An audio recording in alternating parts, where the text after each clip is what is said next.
ஜனநாயக படத்துக்கு தடையாக இருக்க பாஜக தான் சொல்லி குற்றச்சாட்டு இருக்கிறார். எத்தனை நாளைக்கு இங்க இதையவே சொல்லிட்டு இருப்பாங்க? கோர்ட்டுக்கே போய் கோர்ட்ல நீதிபதியே அதுக்கான விஷயத்தையும் சொல்லியிருக்காரு.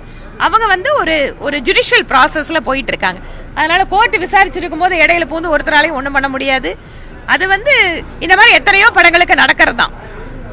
அவர் ஒரு கட்சியை ஆரம்பிச்சுட்டு வந்துட்டாரு, அதனால அந்த படம் அப்படிங்கறதுக்காக ஒரு சிறப்பு முக்கியத்துவம் இதுல இருக்கே தவிர, மற்றபடி இந்த மாதிரி நூற்றுக்கணக்கான படங்கள் வந்து சென்சார் போர்டில் பார்க்கணும், அதுல சிக்கல் இருந்தா அதுக்கு மேல அப்பீல் இருக்கு, அதுக்கு மேல ஹைகோர்ட் இருக்கு, அதுக்கு மேல சுப்ரீம் கோர்ட் இருக்கு, முடிவு பண்ணிட்டு அது அந்த வழியா தான் போகணும்னு அவங்க அந்த ப்ராசஸ் எல்லாம் ஃபாலோ பண்ணி தான் ஆகணுங்க. இன்றையிலிருந்து டெல்லியிலே தேசிய தலைவருக்கான வேட்புமனு தாக்கல் அப்படிங்கிறது துவங்க இருக்கிறது.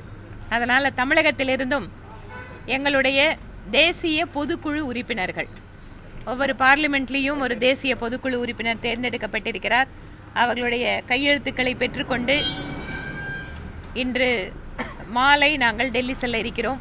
இன்று மாலையே நான் வந்து அந்த படிவத்தெல்லாம் எடுத்துட்டு எங்களுடைய தேர்தல் அதிகாரி டெல்லியில் அந்த மனுவை சமர்ப்பிக்க இருக்கிறோம். நாளை மறுநாள் இதெல்லாமே தேசிய தலைவர் தேர்தலுக்காக மற்றும் அது தொடர்பான கூட்டங்களுக்கான நாள். அது முடிந்ததற்கு பின்பாக 21ஆம் தேதி ஒரு நாள் முழுவதும் தேர்ந்தெடுக்கப்படுகின்ற தேசிய தலைவரோடு ஒரு கூட்டம் இருக்கிறது. இவை இல்லாமல் 23ஆம் தேதி தமிழகத்தினுடைய தேசிய ஜனநாயக கூட்டணியினுடைய முதல் பரப்புரை கூட்டம் என்றே சொல்லலாம். அதற்காக பிரதமர் மோடி அவர்கள் வருகை தர இருக்கிறார். மதுராந்தகத்தில் அந்த இடத்திற்கான பணிகள் எல்லாமே அண்ணா திராவிட முன்னேற்ற கழகமும் பாரதிய ஜனதா கட்சியும் மற்ற கூட்டணி கட்சிகளோடு இணைந்து எல்லா பணிகளும் அங்கு நடைபெற்றுக் கொண்டிருக்கிறது.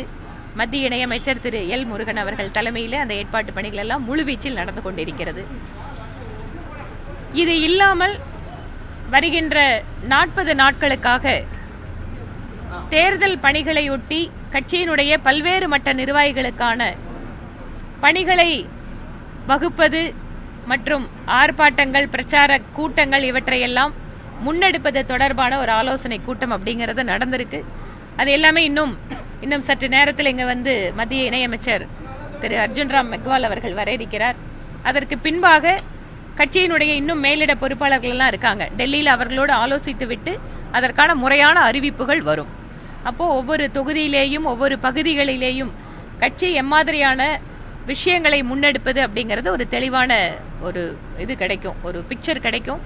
இவை இல்லாமல் இன்று காலை கட்சியினுடைய அணிகளுடைய தலைவர்கள் மற்றும் பொதுச் செயலாளருக்கான கூட்டம் நடைபெற்றது.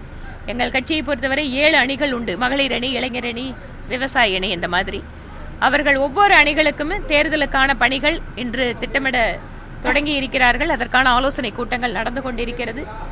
வரக்கூடிய பிப்ரவரி என்பது ஒரு தேர்தல் பரபரப்போடு இணைந்து கட்சியினுடைய பல்வேறு பிரச்சாரங்கள், உத்திகள் இதெல்லாமே முன்னெடுக்கக்கூடிய மாதமாக இருக்கும்.